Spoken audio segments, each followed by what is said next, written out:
fragmentation and metamorphosis, but were the products of intelligent design, even if they had no idea whatsoever who this people group was that made these artifacts and left them there. Similarly, if astronauts were to discover a pile of machinery on the backside of the moon, they would be justified in inferring that this was the result of intelligent design, even if they had no idea whatsoever who the designers of these things were or how they came to be there. In order to recognize an explanation as the best, you don't need to have an explanation of the explanation. In fact, think about it. Requiring that would immediately lead to an infinite regress of explanations, so that nothing could be explained. Because before you could recognize an explanation as the best, you'd have to have an explanation of the explanation. But before you accepted that, you'd need to have an explanation of the explanation of the explanation. But before you could accept that, you would have to have an explanation of the explanation of the explanation of the explanation. And so on to infinity. Nothing could ever be explained, and therefore science would be destroyed. So Dawkins' principle is actually destructive of the whole scientific enterprise. But in any case, in order to recognize that intelligent design is the best explanation, you don't need to be able to explain the designer. Whether the designer has an explanation or not can simply be left an open question for future inquiry. Second problem with Dawkins' objection. Dawkins thinks that in the case of a divine designer of the universe, the designer is just as complex as the thing to be explained, so that no advance in simplicity is made. The explanation is just as complex as the effect to be explained. Now, this objection raises all kinds of questions about the role played by simplicity in assessing competing hypotheses. For example, there are many other factors besides simplicity which scientists weigh in assessing competing hypotheses. Things like explanatory power, explanatory scope, plausibility, and so forth. An explanation which has greater explanatory power and greater explanatory scope will be preferred over another explanation which is weaker in explanatory power and scope, even if the bad explanation is simpler. So you may be quite willing to give up simplicity in order to gain explanatory power or scope. Simplicity is not the only or even the most important of the criteria in assessing the best explanation. But leave those interesting questions aside. Dawkins' more fundamental mistake lies in his assumption that a divine designer is just as complex as the universe, and that is plainly false. As a pure mind or consciousness without a body, God is a remarkably simple entity. A mind or a soul is not a physical object which is composed of parts. In contrast to the contingent and variegated universe with all its inexplicable constants and quantities, a divine mind is startlingly simple.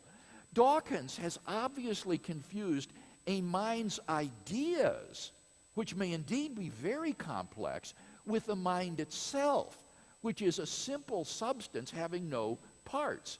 So Dawkins is just confused in thinking because a mind's ideas might be complex, that a mind itself is complex, which is simply a fallacy. And therefore, postulating a divine mind behind the universe most definitely does represent an advance in complexity, an advance in simplicity by postulating a simpler explanation for whatever that might be worth.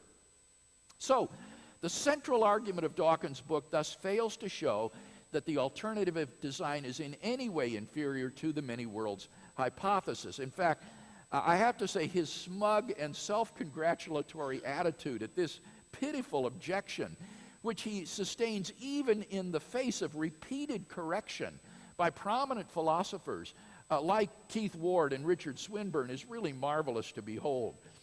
So, of the three alternatives before us, physical necessity, chance, or design, the most plausible of the three is, I think, design.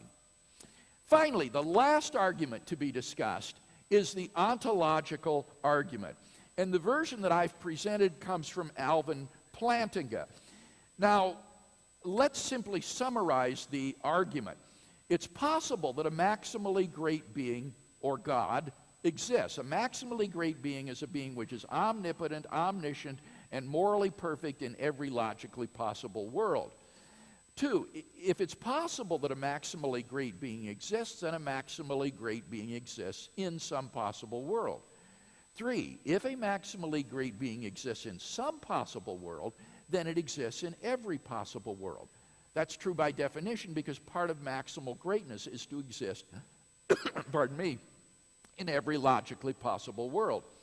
4, if a maximally great being exists in every possible world, then it exists in the actual world. 5, if a maximally great being exists in the actual world, then a maximally great being exists. 6, therefore, a maximally great being exists. Now, steps 2 through 6 of this argument are relatively uncontroversial. Most philosophers will agree that if God's existence is even possible, then it follows that God must exist. So, the real primary issue to be settled is what grounds exist for thinking the premise 1, that it's possible that a maximally great being exists, is true.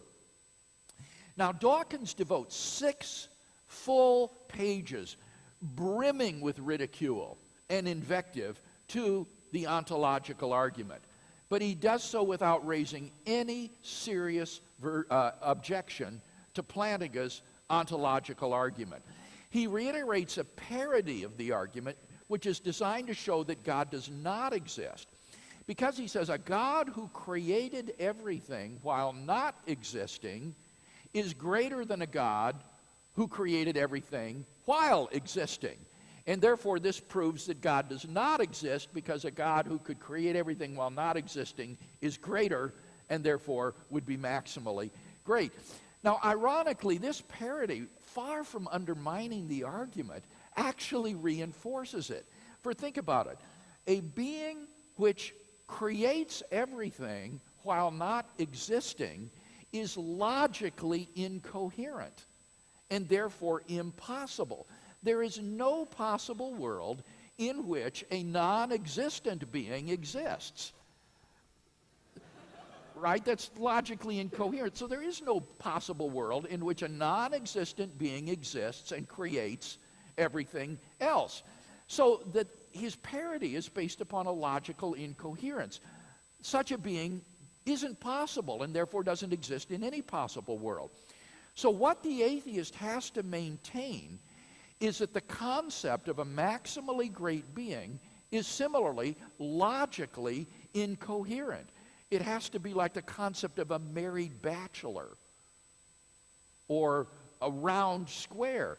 But the problem is that it's not like that. There's nothing incoherent about the idea of a being which is omnipotent, omniscient, morally perfect, and exists in every logically possible world. That seems to be a perfectly coherent conception, and therefore that actually supports the truth of premise 1, that it's possible that a maximally great being exists. Dawkins also chortles, I've forgotten the details, but I once piqued a gathering of theologians and philosophers by adapting the ontological argument to prove that pigs can fly. They felt the need to resort to modal logic to prove that I was wrong. Now, folks, this is just embarrassing. The ontological argument just is an exercise in modal logic.